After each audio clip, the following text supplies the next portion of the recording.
Today we are going to talk about the acceleration of a particle and how do we make the math expression for that. Suppose we have a position vector in a curvilinear motion.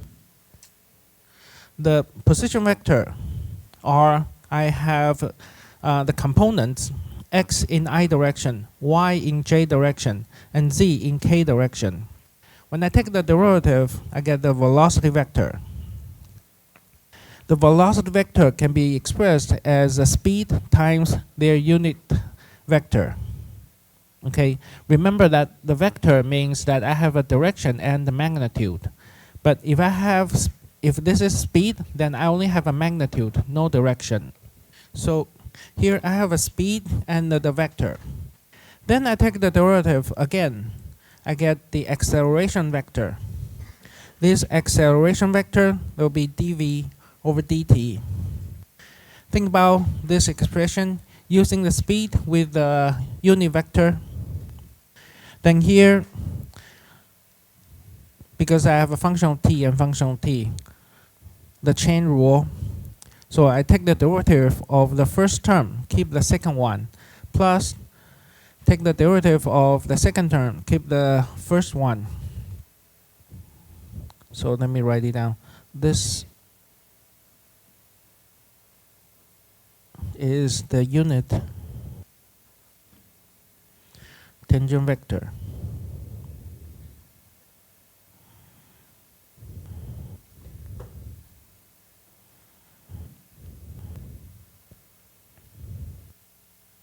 So now I have two terms.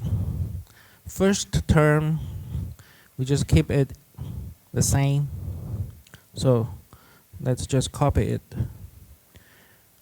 Well, this will be the derivative of the speed times the unit tangent vector. How about the second term? du over dt. This is expressed as in terms of t. We can also change this to ds.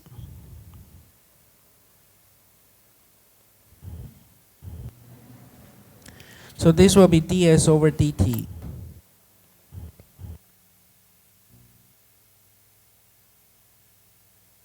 So what is ds over dt? So this is the speed.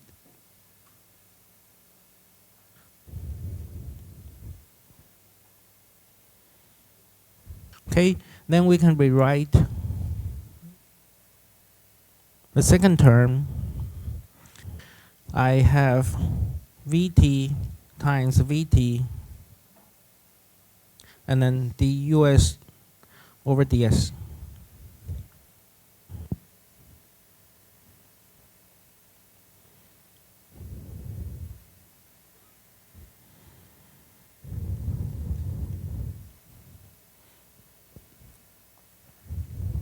And then the first term, same.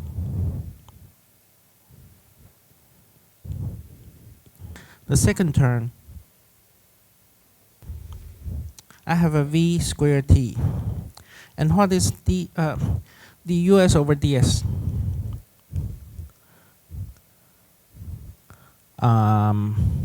Let's see. Dus over ds. Here.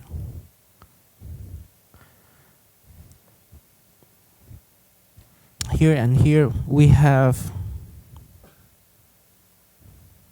this part. There'll be k times n, the normal vector. So this one we have k times the normal vector.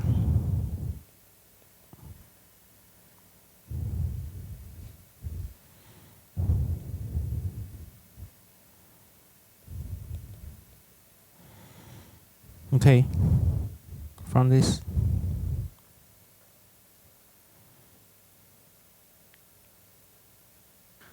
Then we can define the first term, and the derivative of the speed. That will be the acceleration, and then here we write it down as at. And remember that there will be a deterministic value times u. And the second one, I say an n over t. So here's a note. This a dv over dt is also equal to d squared s over dt squared. This is called linear acceleration.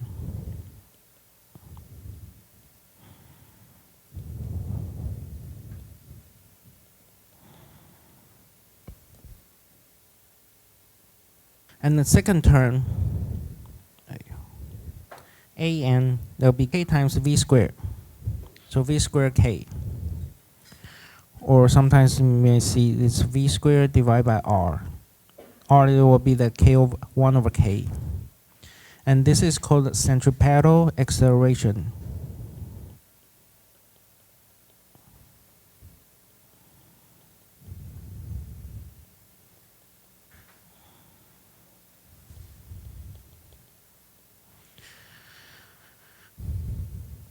Then to find the magnitude of this acceleration factor, there will be at squared, the linear acceleration square, plus centripetal acceleration square, the magnitude square. Okay, if I take the norm, then it will be the square root of that.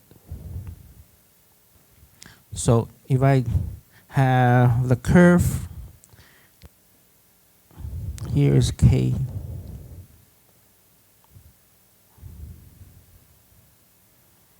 J and I direction. If I have a curve, say maybe like this,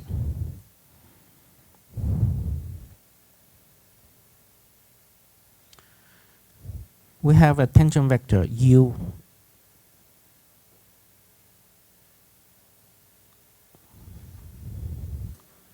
and we have a normal vector n,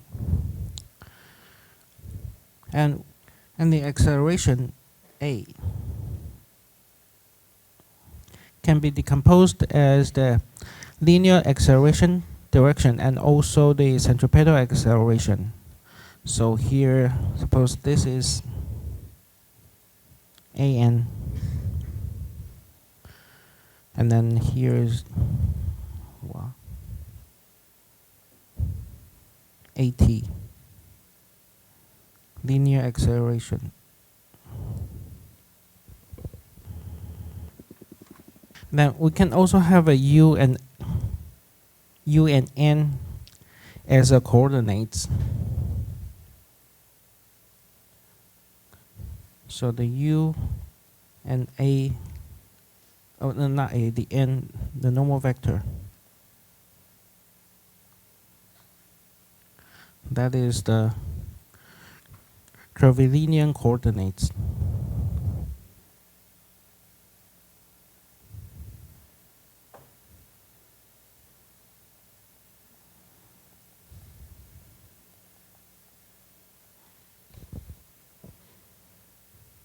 Let's just have an example and see how do we find the velocity vector and also acceleration vector. Suppose I have a position vector. What is the velocity vector? Just take the derivative. When I take the derivative, v, that will be the r prime. So the first term, I will get t cosine. T cosine t in I direction, and then t sine t in j direction, and then 2t in k direction. Okay. What is the speed? If I have a velocity vector, then what is the speed?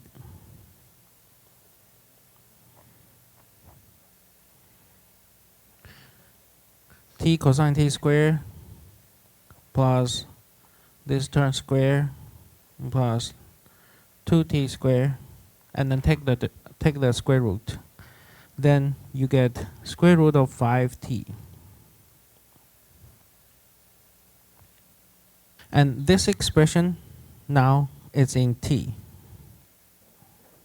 When we take the derivative, then I get the acceleration vector. That'll be dvt over dt. First t cosine t, and then I take the derivative. I get cosine t minus t sine t.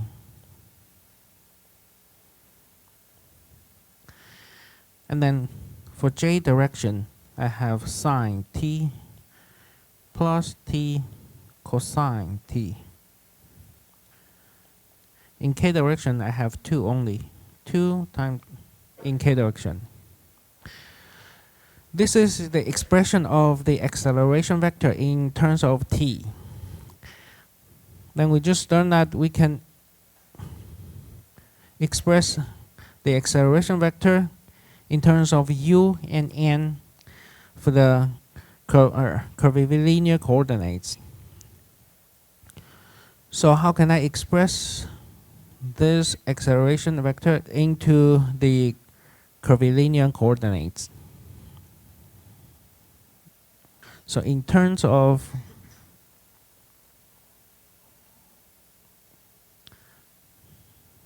u and n, I need to know the AT, linear acceleration, and the centripetal acceleration. So what is the linear acceleration? dv over dt, the derivative of the speed. So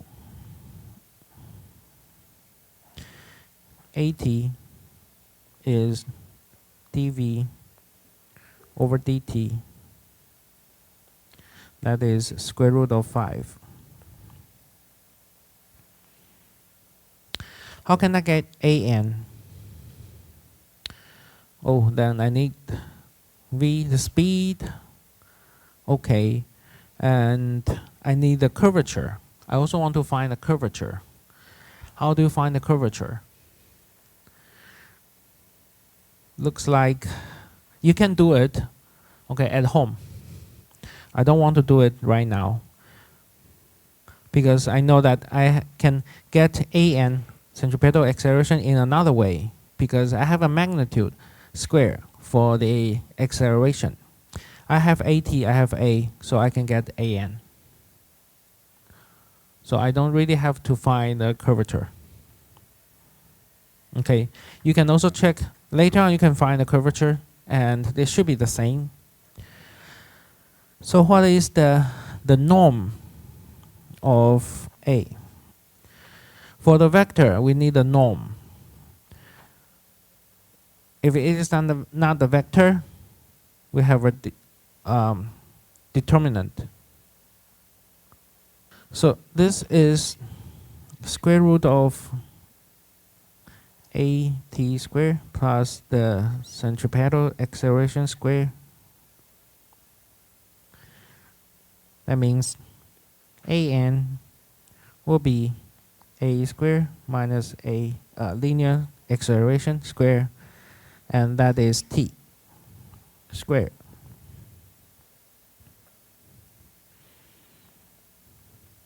So an is t because t is greater than 0. I know that this should be the curvature times v squared. And then that'll be k times 5t squared. So in this case, I can also find the curvature k. K is 1 over 5t. And for this, that is the Pythagorean theory.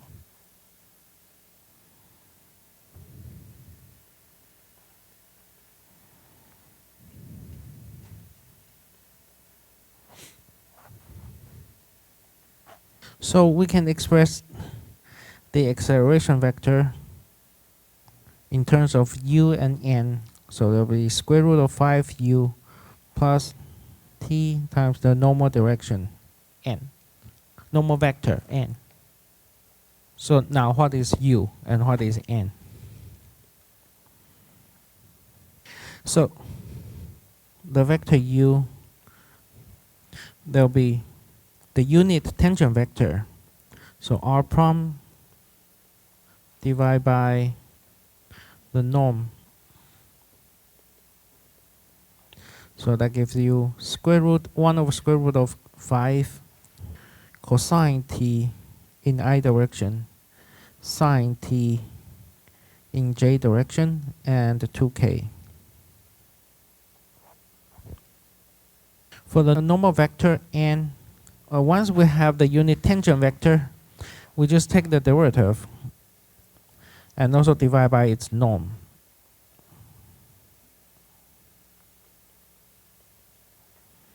Then we have minus sine t in I direction and also cosine t in j direction. All right, so now let's see, we can find the curvature in another form. So how do we find the curvature k? Another form of curvature k. We know that we have a position vector r. When we take the derivative, then I get the velocity vector. Or you can write it down, the speed times the unit tangent vector. Then we take the derivative again, I get the acceleration vector, which is our double prom. I have the linear acceleration times the unit vector. Also, the centripetal acceleration in normal vector. Now, I have v and a. Let me do the cross term for the velocity and the acceleration, which means I use these two terms to do the cross. VU cross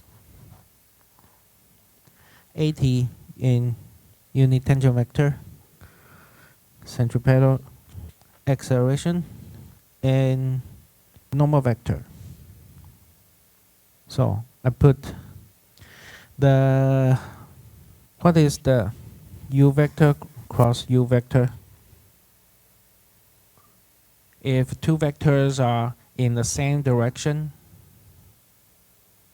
then when I do the cross, it should be 0. So I only have these two terms.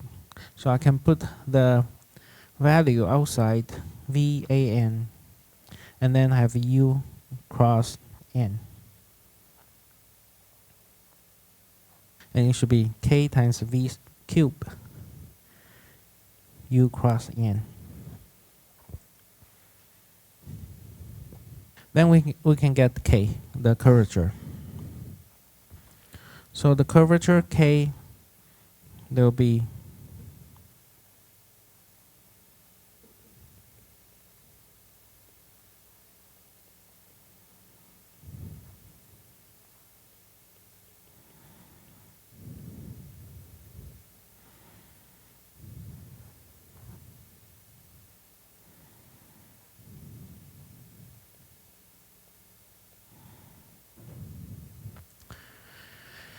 U cross N, they are perpendicular. So the magnitude for this one is 1.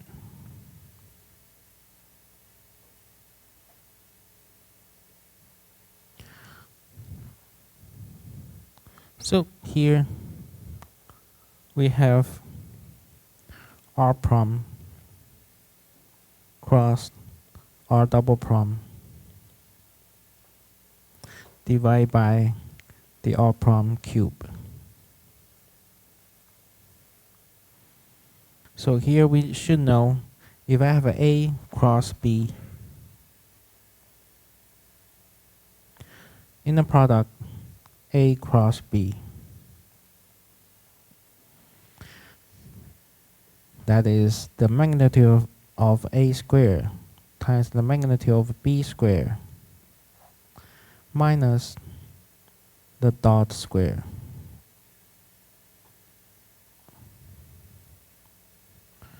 So can apply that to the numerator. You get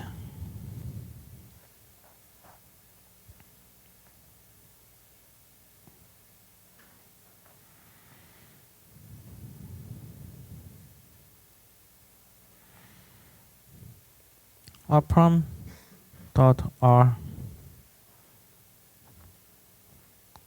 and then R double prom dot R double prom minus R prom.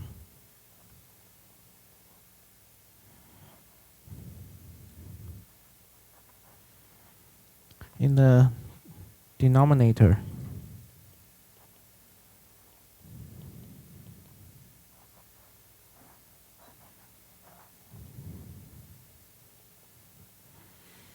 okay, that is another form, another expression of the curvature. Maybe like someday in the future you may need to use this. And here we can see that once in this form, you only need the position vector, because the rest you just take the derivative. Okay, but in this class we probably won't use this. This is just for your reference. Maybe when you take the fluid dynamics, and you may need this formula. You don't need to memorize that. Any questions about this one? The next is like a binormal, torsion, or Frenet formulas. I just give you the materials that you can read by yourself. Okay, maybe some courses that you may use this, so you can take this as a reference. This one also won't be in your quiz or your midterms. Just give you the ideas. Okay. But for the drill 2, there's nothing related to the Frenet formulas, so you still can practice this. All right, if you don't have any questions, then we will go to the vector field. And how do we represent the vector field? First, what is the vector field? If we have a field, first thing, there'll be more than one variable.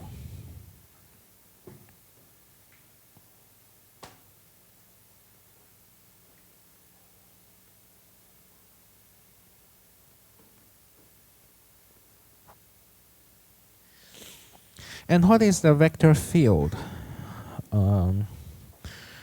That means this is an assignment.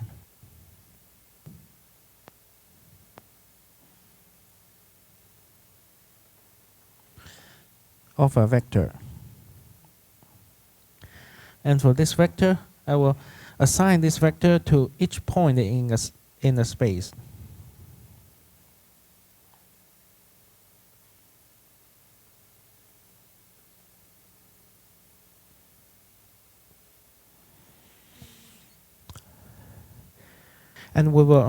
And then it will be a collection of errors, the errors with the magnitude and also the direction.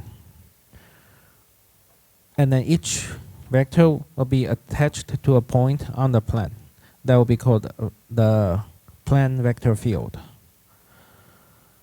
So sometimes you may see that in the plan I have so many arrows.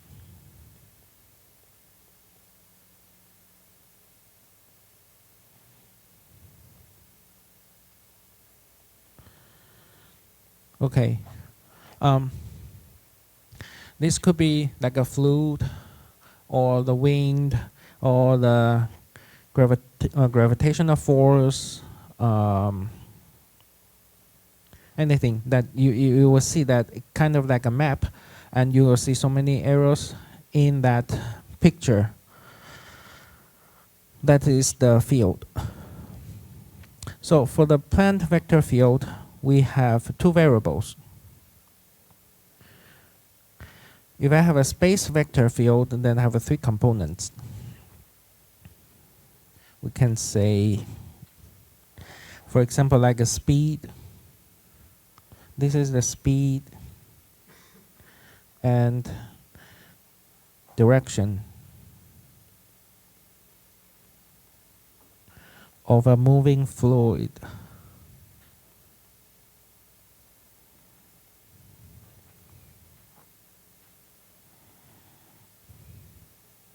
Through three-dimensional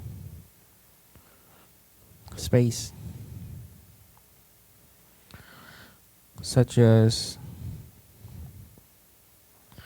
like the wind, the magnetic force, or the gravitational force. Gravitational force. So for this vector field, we can also take the derivative. If I take the derivative, and there should be a partial derivative because we have more than one variable. When I take the derivative, we need to know that when I take the derivative with respect to which one. So that will be the partial derivative to x. Then here, for the component, I will also take the partial derivative with respect to x. I can take the partial derivative with respect to y. Everything will be with respect to y, and so on for z. So for example, I can find the partial derivative of the vector field with respect to x, y, and z. So partial f, partial x is cosine becomes minus sine.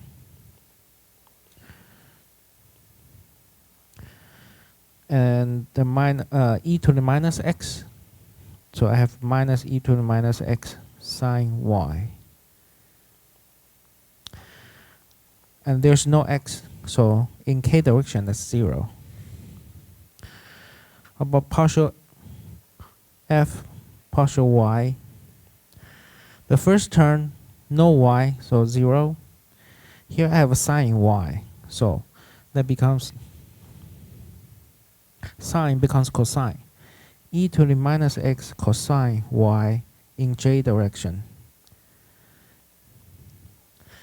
And in k direction, oh, here should be, or I can put nothing or just 1.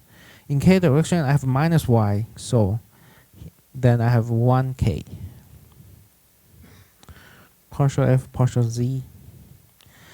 I only have z in the third component, the k direction. So here I have 1k. And you can see that the partial derivatives of the vector fields are also a vector fields.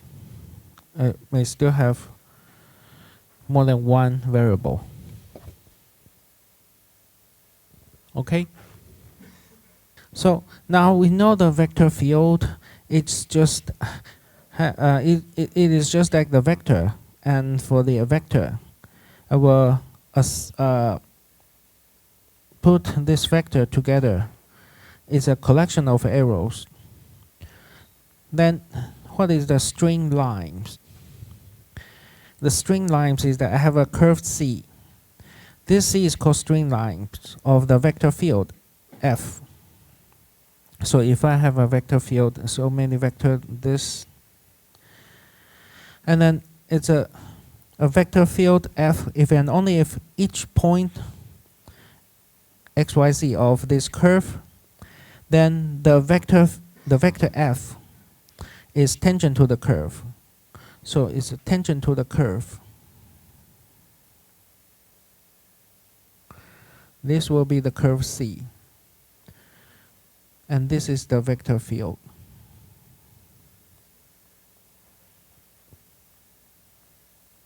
Okay, so if I plot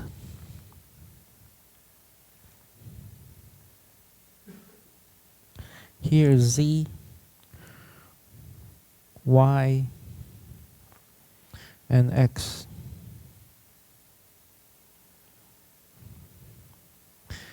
Now,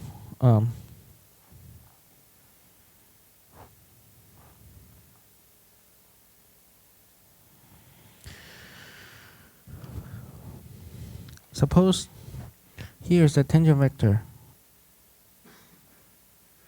Tangent vector, tangent vector,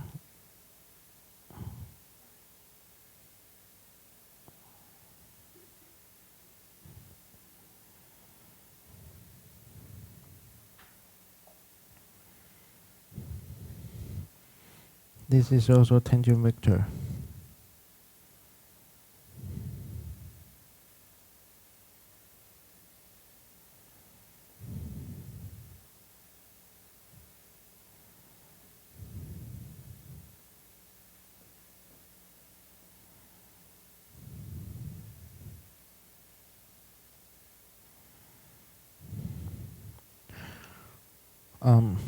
Like this is C1 string line.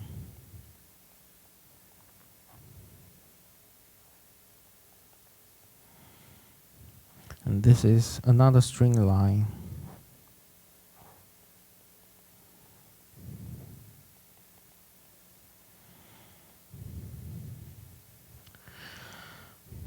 We know that we can have a precision vector to this.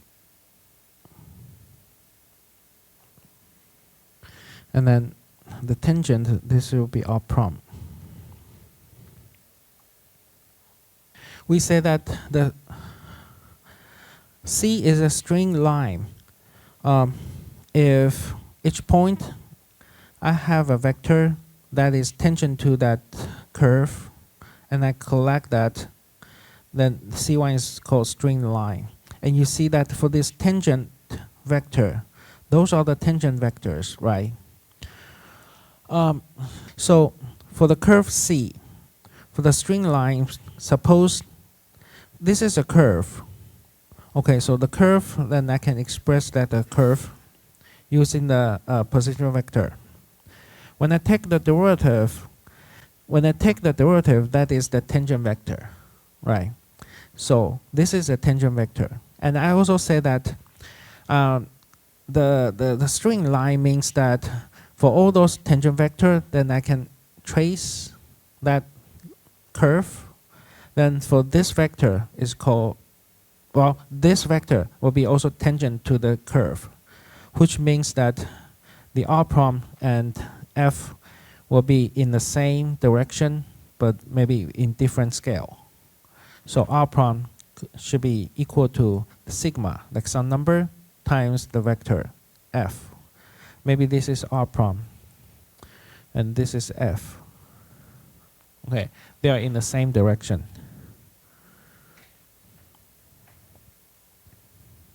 So that's why that by the definition here, R prompt equals some number times the F.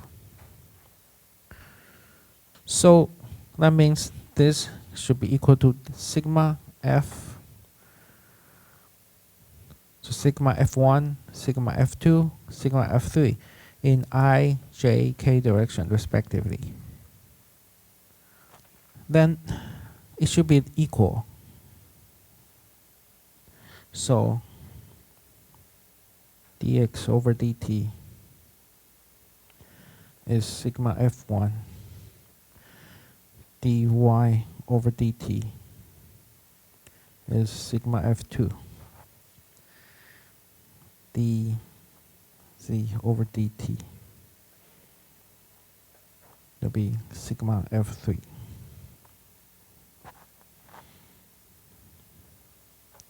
So dx over dt of f1. So we can think about sigma times dt should be equal to dx over f1, and they are equal.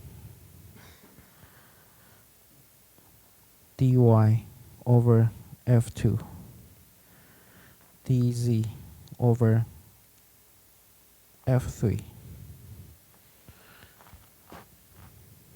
Then we can find the component f1, f2, and f3.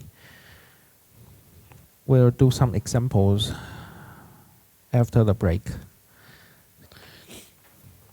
Okay, so now let's continue about the string line. If I have a vector function, and how can I find the string line? So, for example, like if I have this vector, so I know that here we can form the string line. How can we find this line? Only based on this vector. So we know this criteria. In each direction, we have the same, for this vector and their tangent vector, they should be the same with a different scalar. So dx over dt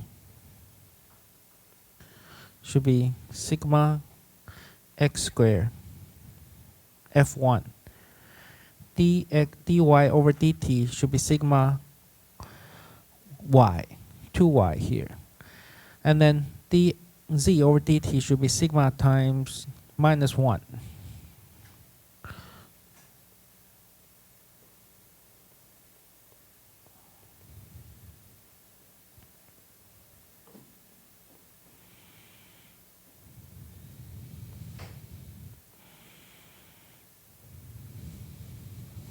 So in this case, dx over x squared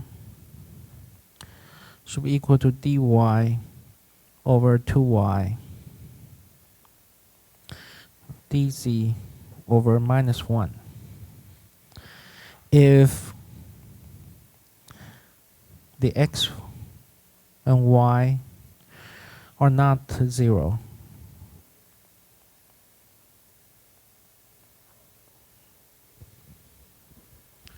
then we need to find x, y, and z. That will be your string line. How do we find that? Let's use this equation. Okay, first, they'll be easier because here for dz I only have a constant. So let's say dx over x squared equals dz over minus 1. Dx over x squared will be equal to dz over minus 1.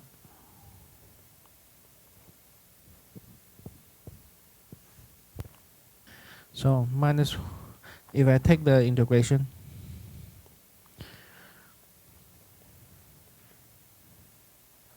we have z equals 1 over x plus c1, which means x is 1 over z minus c1.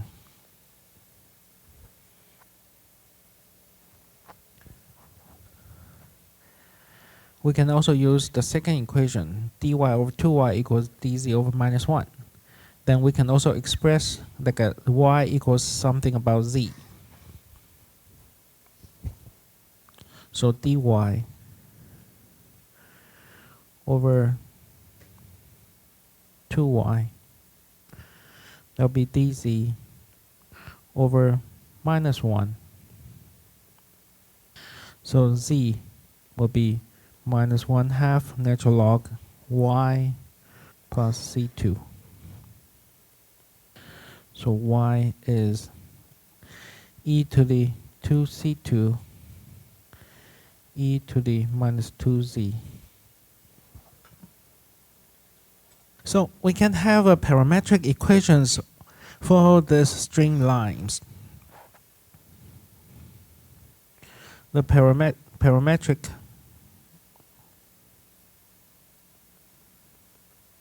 equations of the streamlines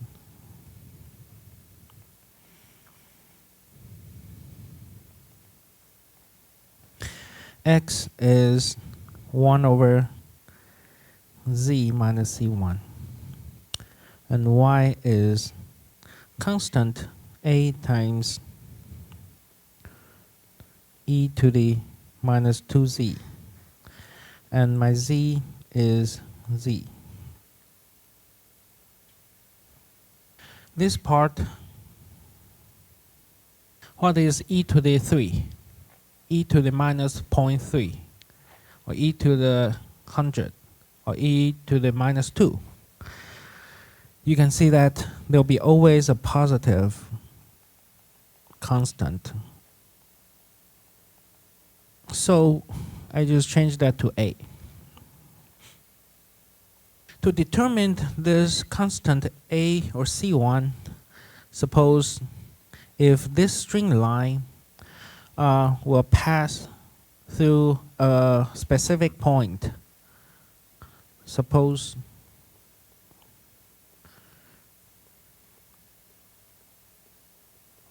we want the string line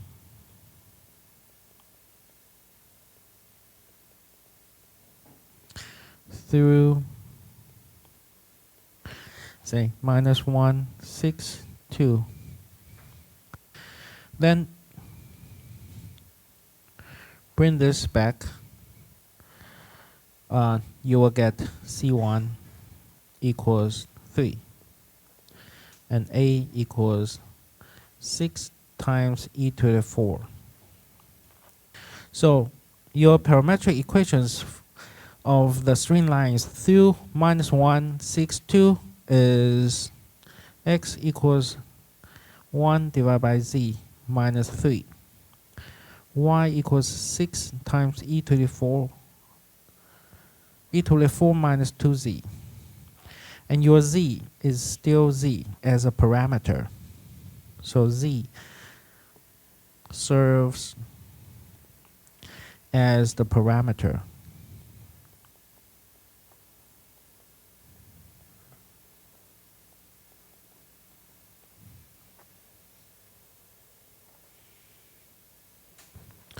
So if you don't have any questions, next you can try it by yourself. Let me give you 5 minutes. Let's do it. I have a vector f. Then I would like to find the streamline.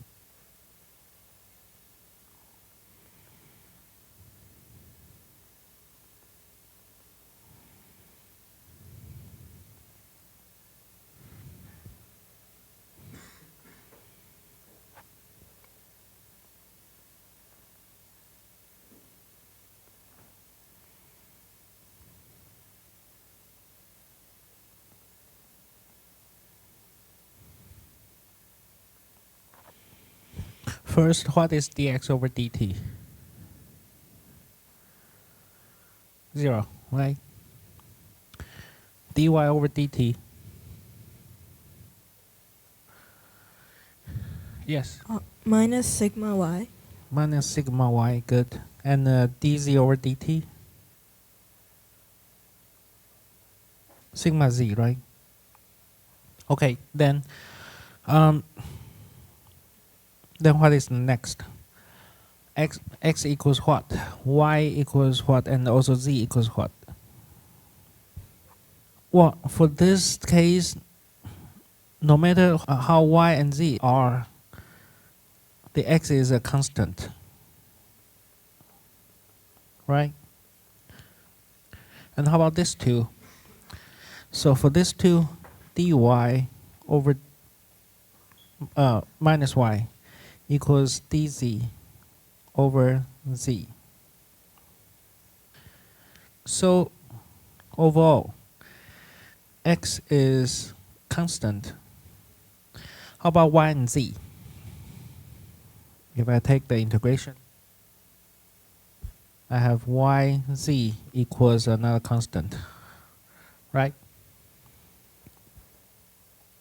Suppose I want this streamline to pass -417.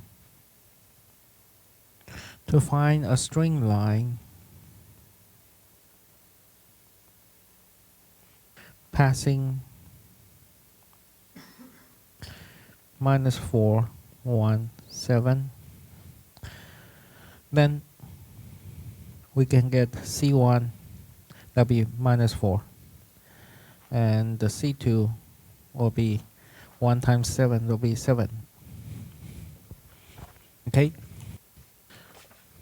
and we probably can plot this streamline here.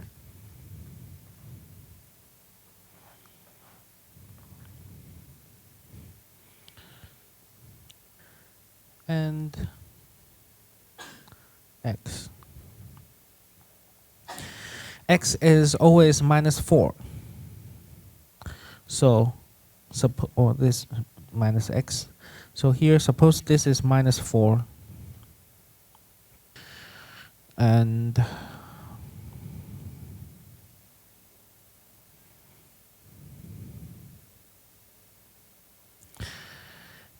y times z is 7. So we have this streamline here.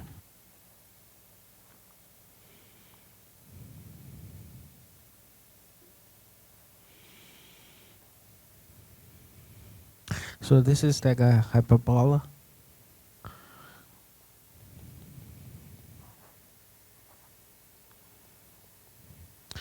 And you can see those vector. Those are the f.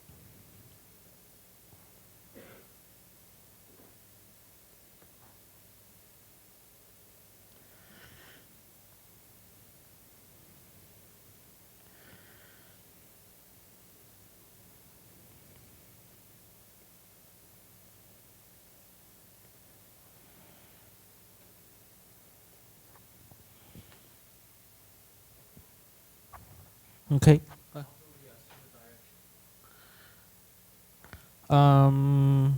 I just randomly put that. So you can also practice. Okay, we have 3 questions for this one.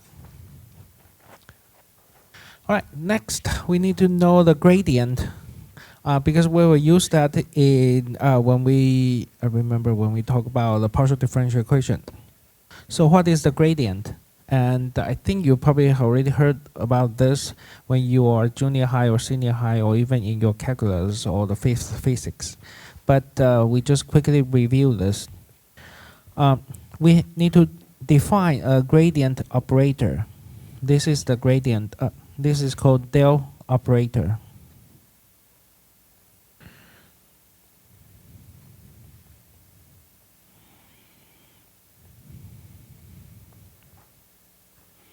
This, you can see as this definition, it is a vector operation. You put something here later on, and then I still have a direction. So it is, after that, it is still a direction.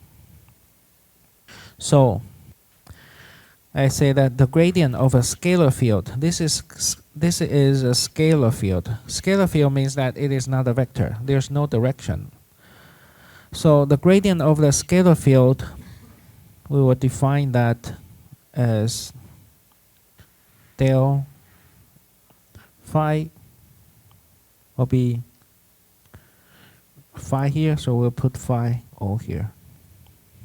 Okay, partial phi, partial x in I direction, partial phi, partial y in j direction, and partial phi, partial z in k direction. You can see that the result is still a vector field. So the result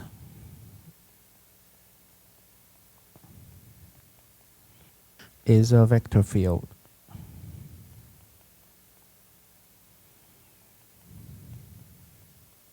So I transform a scalar field to a vector field. Oh, so here's the note. It operates on a scalar field to produce a vector field. So from scalar to vector. For example, then what is scalar field like this?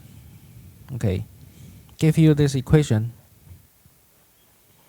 Then del phi, the gradient is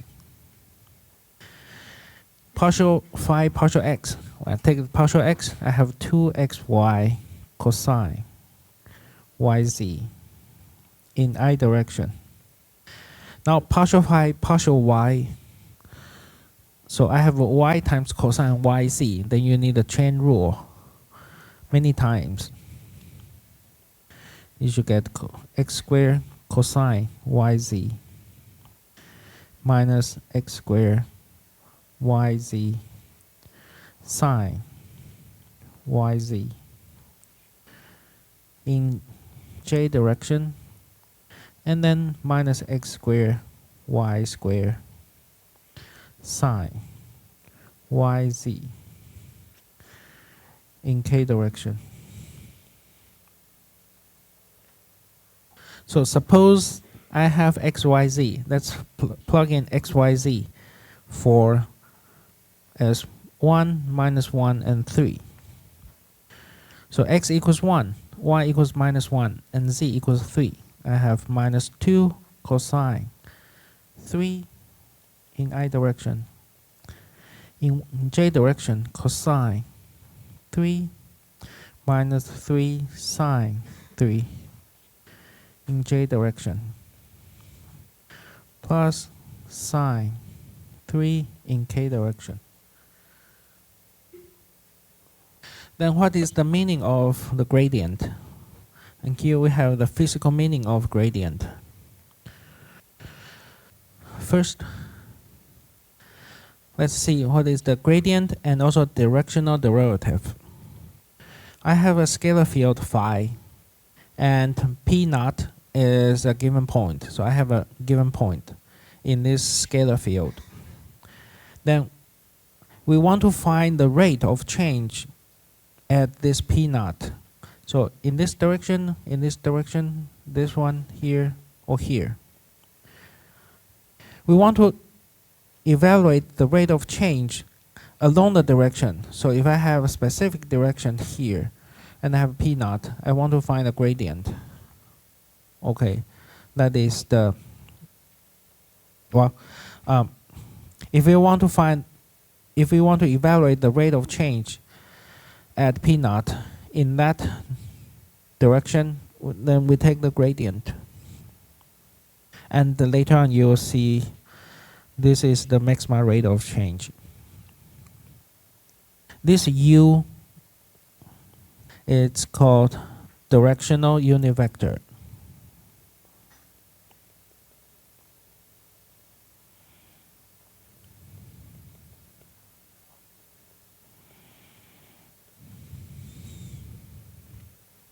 So let's see d phi. If we do the derivative of phi for the chain rule, or you say that total differentiation, partial phi partial x dx, and also in y direction, partial phi partial y dy, and partial z, a partial phi over partial z dz. This is for arbitrary.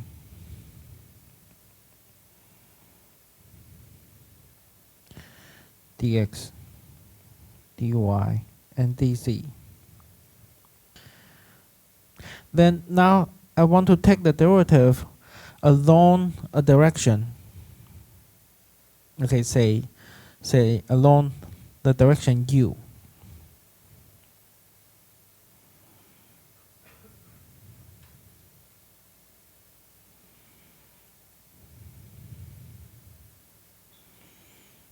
along vector u.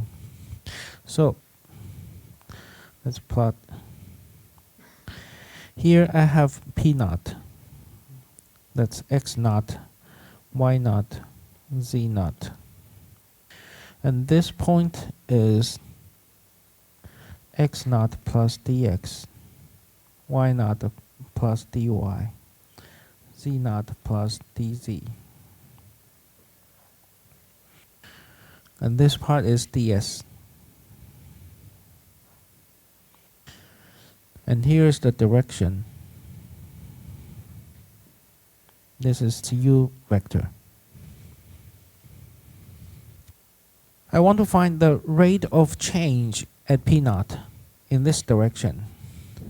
Okay, along this direction, I have partial phi, partial x, dx over ds,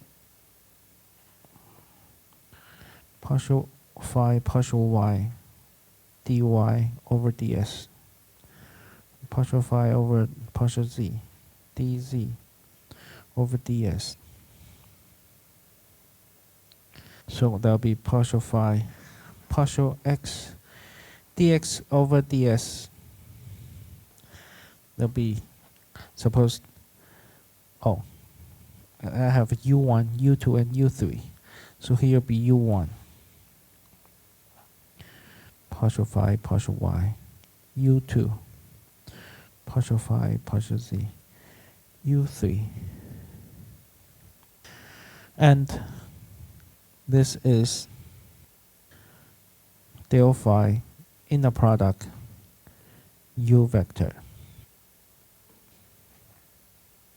And then for this inner product, we say that should be d u vector phi. That means d phi over ds along u direction.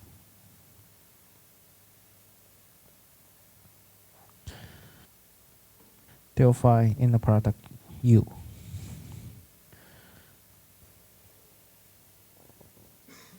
We call this is a directional derivative of 5 along u. So if I want to find, if I have a scalar field and I want to find a derivative, directional derivative along a specific direction, then I just take the gradient in the product u. Again, this u is a unit vector.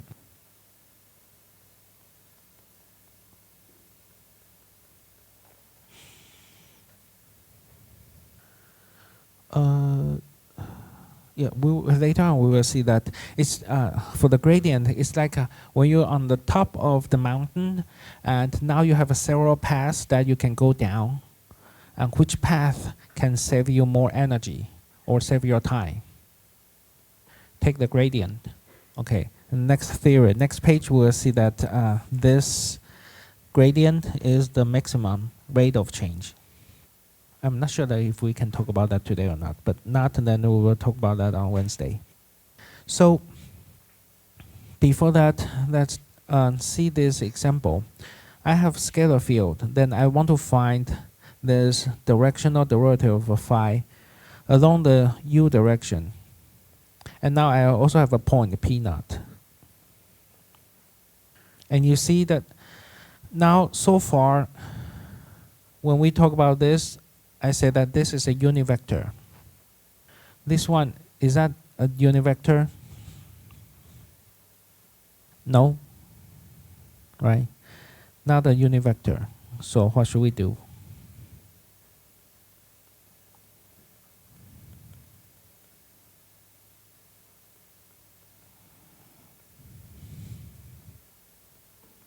Anyway, we still need to find the gradient. Okay, so del phi first. Del phi in I direction, partial phi, partial x. Partial x, I got 2xy minus e to the z in I direction. Partial y, partial phi, partial y, I get x squared in j direction. Partial phi, partial z, minus x e to the z in k direction. Through the point 2, minus 1, 0, then this gradient is minus 5i, 4j, and minus 2k. Now, this is not a unit vector, so I need to make it as a unit vector. How do I get the unit vector? Divide by the norm, right? Divide by itself, I have 1 divided by square root of 21, 2i minus 4j plus 1k. So the directional derivative du phi at 2 minus 1, 0, there'll be del phi in the product u, which is 1 over square root of 21 minus 10 minus 16 minus 2. That is minus 28 divided by square root of 21. And we say this directional derivative, that will be the maximum rate of change of phi. Let's see why it is the maximum rate of change of phi. So here's a theory. Among all directions, u from P naught, because if this is a mountain, I may go in different direction. Okay, the maximum rate of change of phi at P naught, that will be occurred in the direction of del phi at P naught, and the value, the maximum value, is the norm. Let's prove this.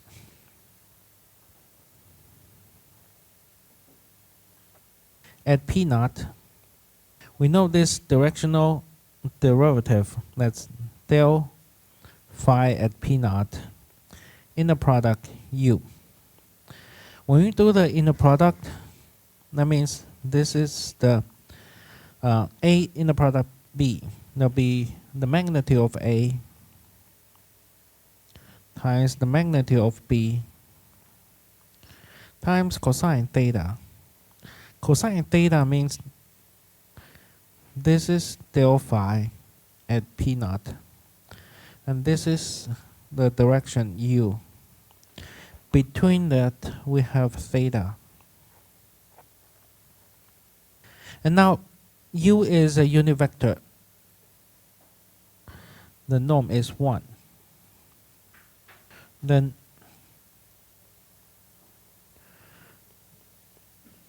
I have a cosine theta here. So the maximum value is when theta is 0. So the maximum occurs at theta equals 0. That means there's no theta here. So the direction u and also the direction of this del phi is in the same direction. U is in the direction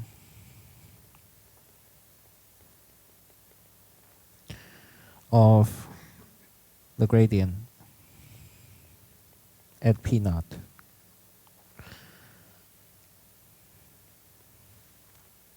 So the maximum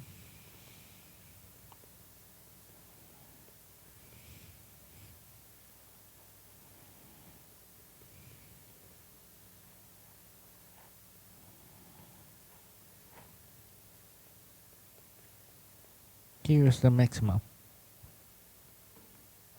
Cosine could be also -1, right? If it is -1, then we have the negative maximum rate of change. So the negative maximum rate of change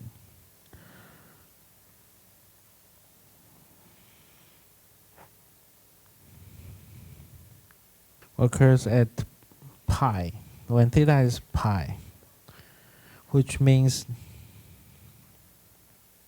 the minus gradient at p naught direction.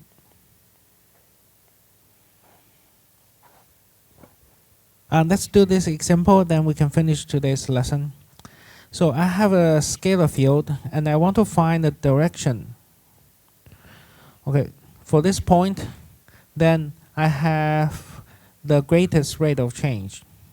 Okay, so maybe I need to find the best way to go down the mountain to save my time, the deepest one.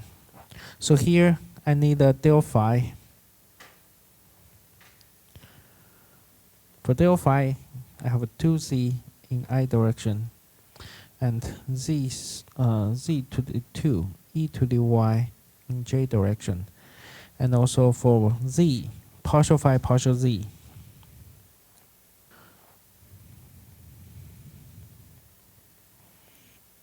Then at 2 1, where is that? 2 1 1. 2 1 1.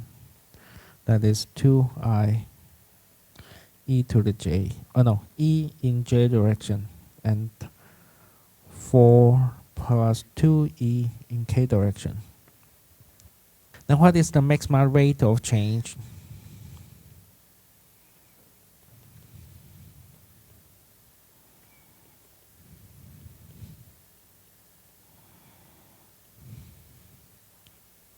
That'll be the norm of the gradient at 2 1 1. So you have 2, so 2 square plus e to the 2, and then 4 plus 2e to the square. I think that's it. The application for this is the level service. A level service is that I have a scalar function. Here you know that this is a function, right?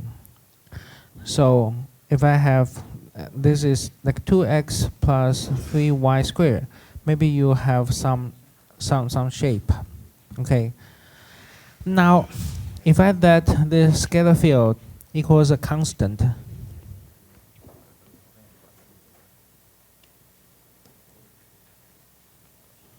like c is a constant.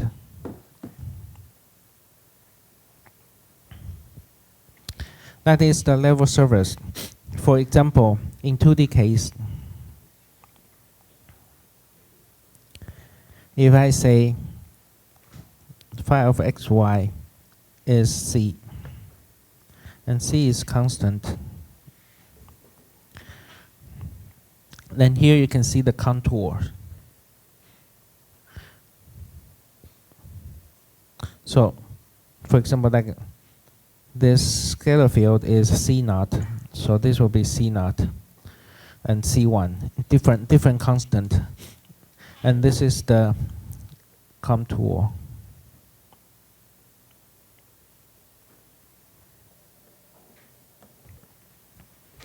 And if you take the gradient, they'll be in this direction. You may use that in your advanced study, like in your junior there, maybe I'm not quite sure, fluid dynamics, or yes, some advanced courses you may use that. So far I just gave you the introduction. You can also investigate it more as your homework. Okay, what kind of problems that you will use this concept. Okay. For the 3D case,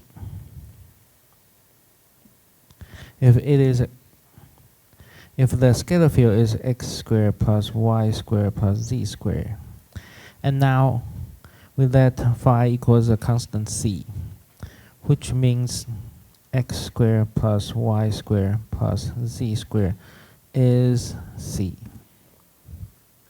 And this level surface is spherical surface.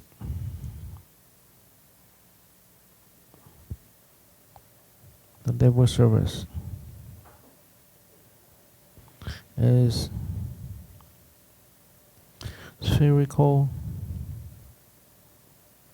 surface.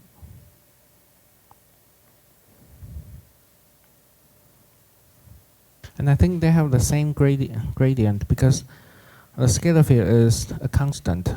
And you know the magnitude and the maximum rate of change, there will be del phi. And this will be always a constant. Okay, so in this surface, no matter which point you take the gradient, they'll be the same.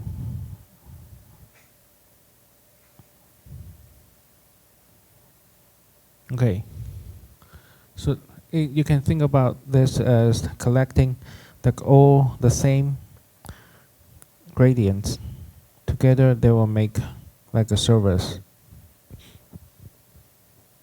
and we call that level surface. And based on this concept, we can define or we can find what is the tangent plane and also the normal vector. The next page. For the tangent plane and the normal vector, I have a P naught, any P naught, or maybe here or here. Let's suppose the P naught is this point, and this is a surface. Okay, so for this point, I can make a tangent plane. And how do I find the tangent plane?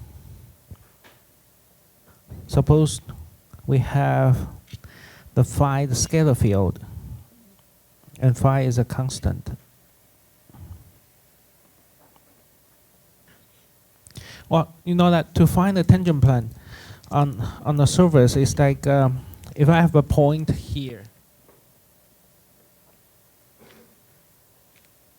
Any point, so no matter what point, then on that point you have the tangent vector, right? And then you can have a plane. Okay, maybe here, then you have a plane. That's a tangent to that surface. Or maybe here. Okay, so just like any surface,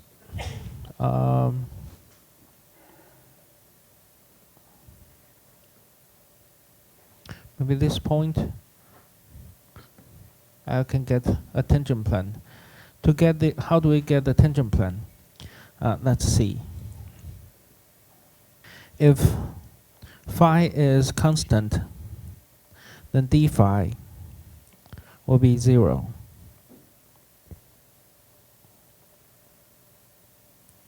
Along the level surface.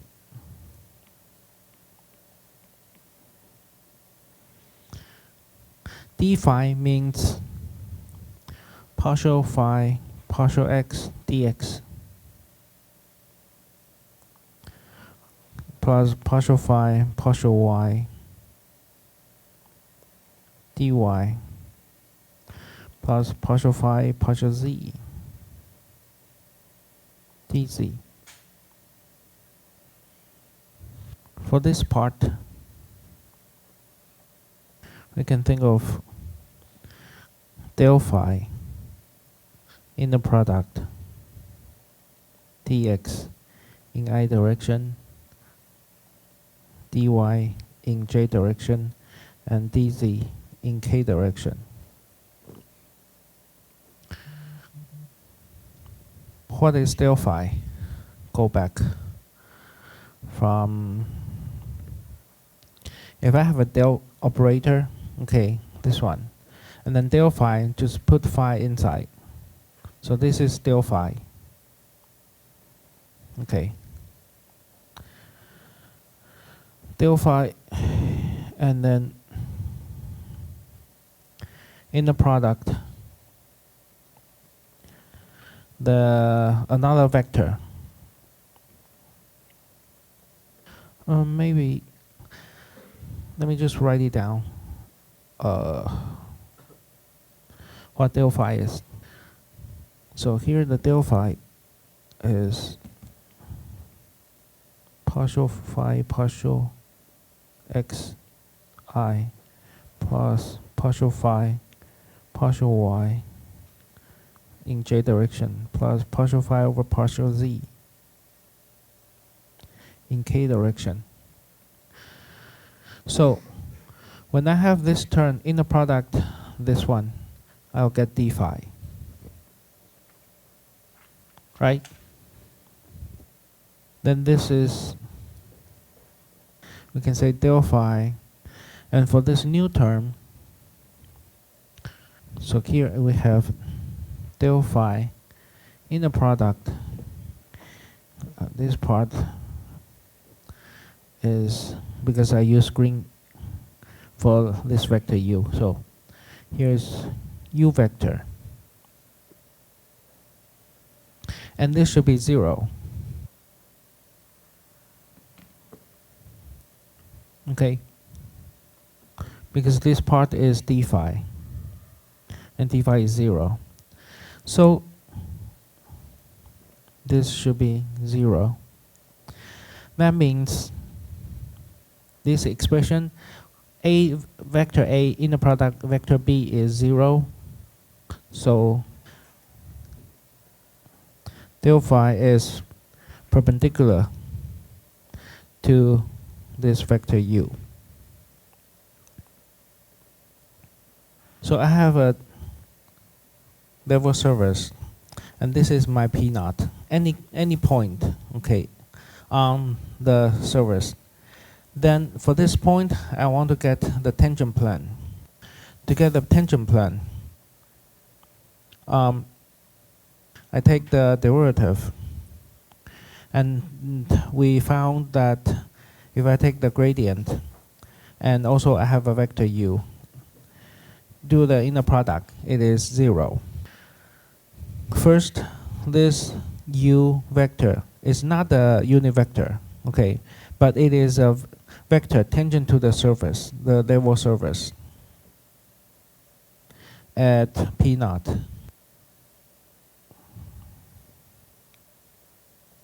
And then, okay, u is not a unit vector, okay, but if I divide by their norm, then it is a unit vector. Then we can think about the del phi. The del phi will be a normal vector to the level surface, still at P naught. So we found two vectors, u and another normal vector. This one is del phi. Then with these two vectors, we can get our tangent plane at P naught. Okay, because we use this equation. This equals to 0. So suppose I have a point on the tangent plane, okay? So I can make the vector and also the gradient, okay? And these two vectors, the inner product is 0. So I can say x minus x naught in I direction, y minus y naught in j direction, and z minus z naught in k direction. That inner product, the normal vector, del phi at x naught, y naught, and z naught, that should be 0. And here is your tangent plane, x minus x naught partial phi x naught, y naught, z naught, partial x. And for y, it'll be y minus y naught. Similarly, I'll do the partial derivative with respect to y.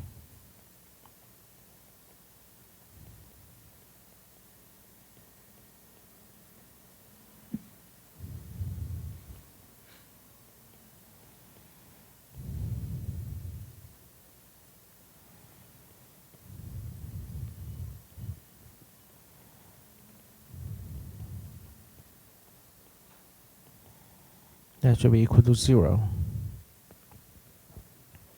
To find the tangent plane, we need two vectors. And we do the inner product of these two vectors, and it is 0. Then we will get our tangent plane. So to get two vectors, one should be a normal vector. A normal vector is the del gradient, the del phi. And then the other one will be the tangent vector along the surface. Okay, we will see an example right away after we learn the normal line. Once we have a tangent plane, we can also, this is the normal line, and we can also find the equation for this normal line. How do we find the, how do we express the equation for this normal line?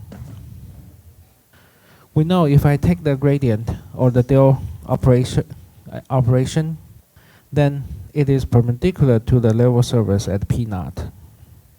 Okay. Based on this concept, we can say x. Well, suppose I have a point, this is x, y, and here's x naught, y naught. Okay, then I can make a vector, right? X minus x naught, y minus y naught. And for three-dimensional, I have a z minus z naught. X minus x naught, y minus y naught, and z minus z naught. This vector should be in the same direction of the del phi. This is del phi. They're in the same direction. So the difference will be just like a constant, say sigma times del phi.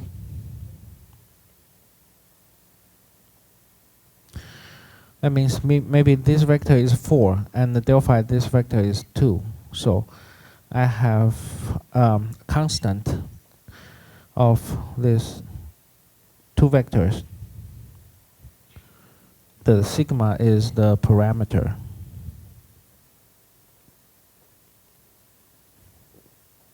So based on that equation, we can say that my normal line x is x naught plus sigma, and I take the partial differentiation with respect to x. And then plug in x naught, y naught, and z naught. Similarly for y and z.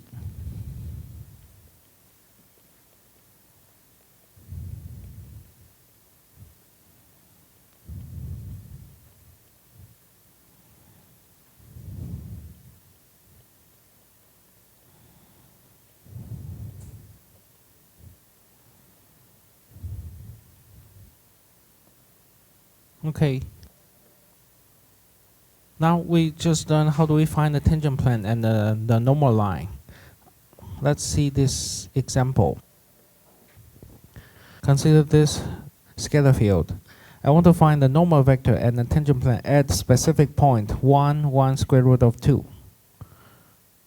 First, we can draw this scalar field.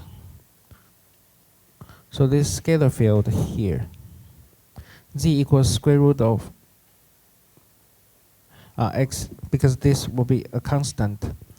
Then z will be the square root of x squared plus y squared.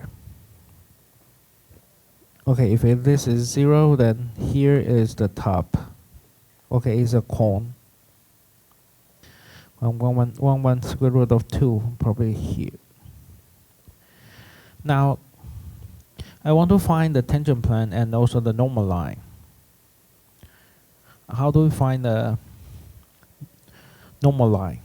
Normal line is much easier because here we find the gradient, okay, and this is part of their normal line because they are in the same direction. Okay, just with the parameters sigma for the difference. Maybe this is 3, this is 6, or maybe this is 5 and this is just 2.5. So the first thing we need to find the del function for the scalar field phi. Partial phi partial x. When you get the partial x, you get minus x divided by square root of x plus square plus y squared in I direction. And for y direction, j direction will be minus y. Similarly, or exactly the same, that x squared plus y squared in j direction. And for k direction. Then I want the tangent plane at specific point 1 square root of 2. So we just plug in 1 square root of 2. We get minus 1 divided by square root of 2. And minus 1 divided by square root of 2. And then k. You can check the magnitude. It's 1. Not 1. This is the normal vector.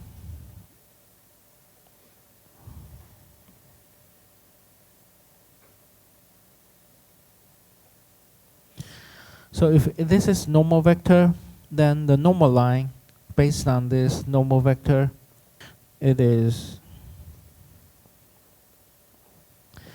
x minus 1. That vector should be in the same direction of this del function. There will be minus 1 over square root of 2t. And y minus 1. And also z minus square root of 2.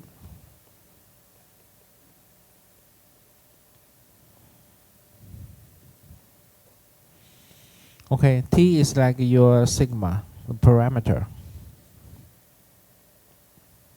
And also for these 3 components, we can get the tangent plane right away. The tangent plane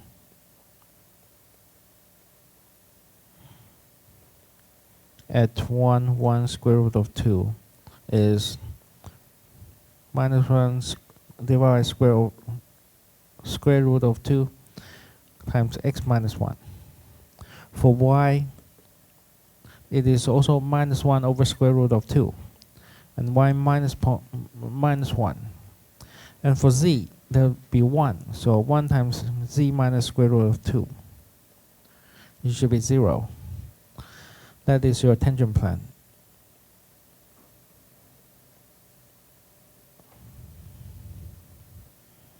Okay.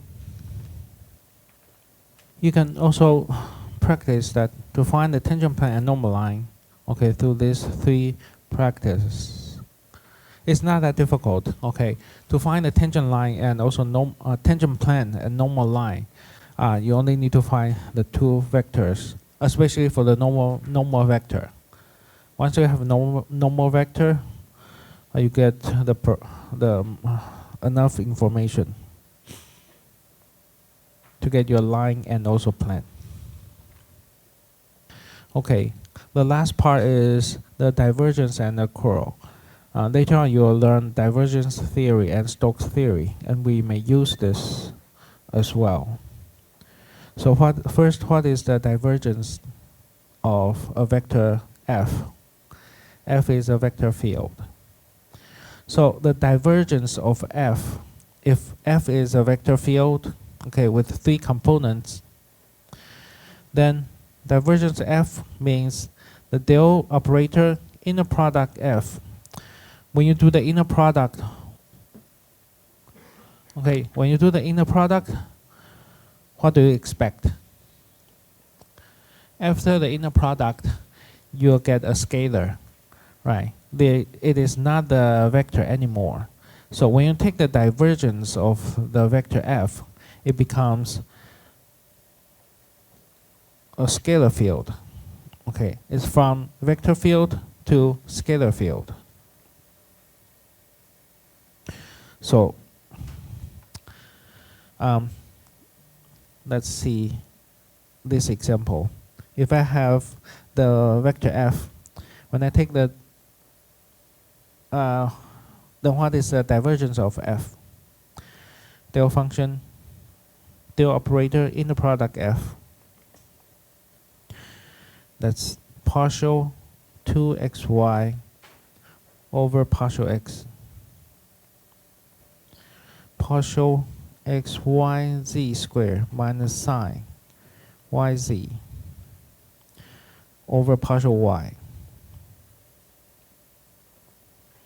And for the k part, partial z times e to the x plus y over partial z. Then you get 2y plus x z squared minus z cosine y cosine yz plus e to the x plus y.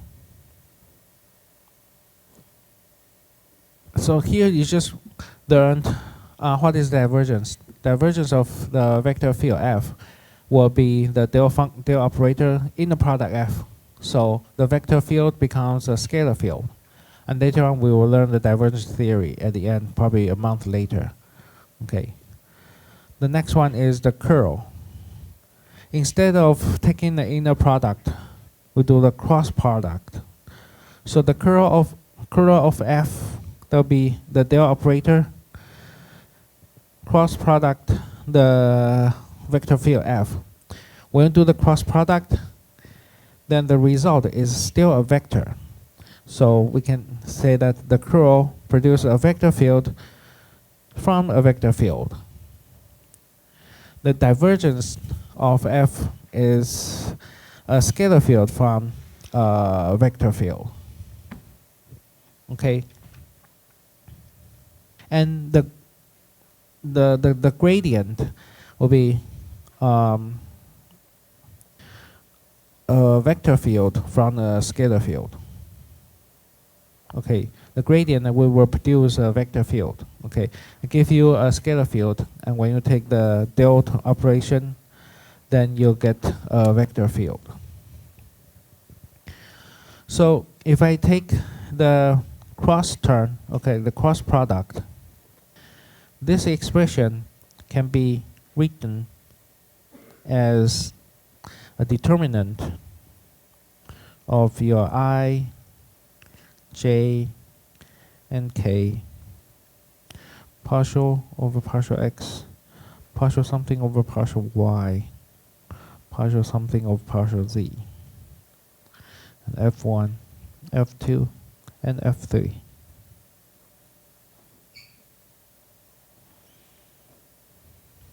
So you can practice this if you want to find the curl f. Using the formula, you can check your answer should be 2xi minus z e to the x j and plus 2z minus 1 in k direction. Now we just learn the formula. Then what is the meaning for divergence and also the curl? Let's plot a cube.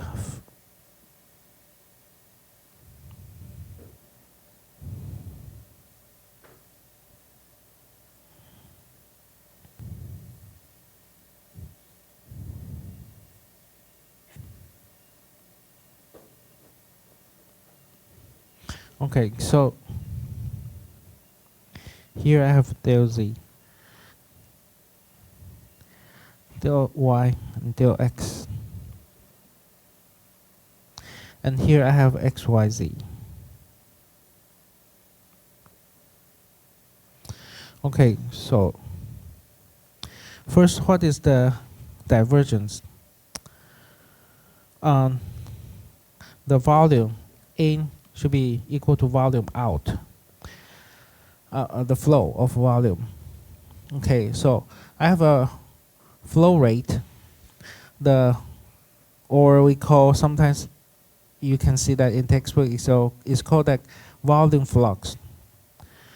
For the service in K service here, okay, the volume flow rate, something coming out, or the volume flux, an area xy. Okay, this is the area xy. There will be, suppose we have a vector, and then we have their normal vector. For this surface, we have a normal vector.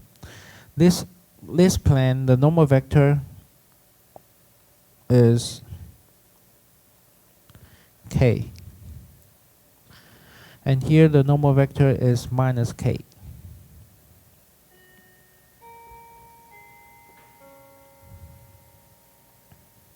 And then this will be del z over, or sigma z over 2. Let's talk about the divergence and the curl next Monday, because that's the interpretation. You know how to calculate that. Okay. We talk about that next Monday, because the good thing is I have already written down something. And later on you will see that here we have some important vector identities. This just for you, for your references, okay? We won't go through that. It is like sometimes some formula, you probably can use that in the future. And mainly not in our quiz or exam, but this is just some properties that you should know, okay? So we only have one page left talking about the interpretation of curl and divergence. So you can still do the drill 6.